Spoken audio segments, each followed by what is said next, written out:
এই সিরিজের ডে 3 তে আমি তোমাকে বলেছিলাম যদি তোমার ফ্যামিলি তোমাকে জব করার জন্য অনেক প্রেশার দেয় তাহলে তুমি তাদেরকে এক জায়গায় বসে তাদেরকে সিম্পল ভাবে বুঝিয়ে বলো যে তুমি তোমার জীবনে কি করতে চাও। কিন্তু এই ট্রিকটা অনেক কম মানুষের জীবনেই কাজ করে, আর বেশিরভাগ মানুষের ক্ষেত্রে এইটা কাজ করে না, কারণ তারা তাদের জীবনে অনেক বড় বড় স্বপ্ন দেখে। তারা তাদের ফ্যামিলিকে বসে এটা বলতে পারবে না যে আমি কোটি কোটি টাকা কামাইতে চাই, 1000 টাকাতে আমার কোনো ইন্টারেস্ট নাই। আর তাদের ফ্যামিলি জবের থেকে বেশি কিছু ভাবতেই পারে না, আর যখন তার মুখ থেকে এগুলো শুনবে তখন তাকে পাগল বলে ঘোষণা দিয়ে দিবে। কিন্তু দেখো, তুমি তাদের কথা শুনে যদি জব করতে যাও, আর জব করার পরে যখন তুমি প্রতি মাসে তাদেরকে বেতন দিবে, তখন এটা তাদের অভ্যাস হয়ে যাবে, আর তখন তোমার জন্য জব ছাড়াটা একদম ইম্পসিবল হয়ে যাবে। আর এইখান থেকে বের হওয়ার জন্য তোমার কাছে শুধু একটাই রাস্তা আছে, ওইটা হলো সেলফ ইন্ডিপেন্ডেন্স। কিন্তু ওইটা জব না করে।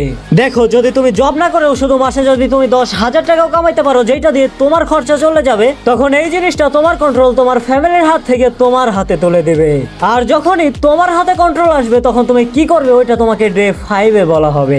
আর যদি তুমি নিজেকে অনেক পাওয়ারফুল করে তুলতে চাও তাহলে এই চ্যানেলে দেওয়া লং ভিডিওগুলো দেখে নাও।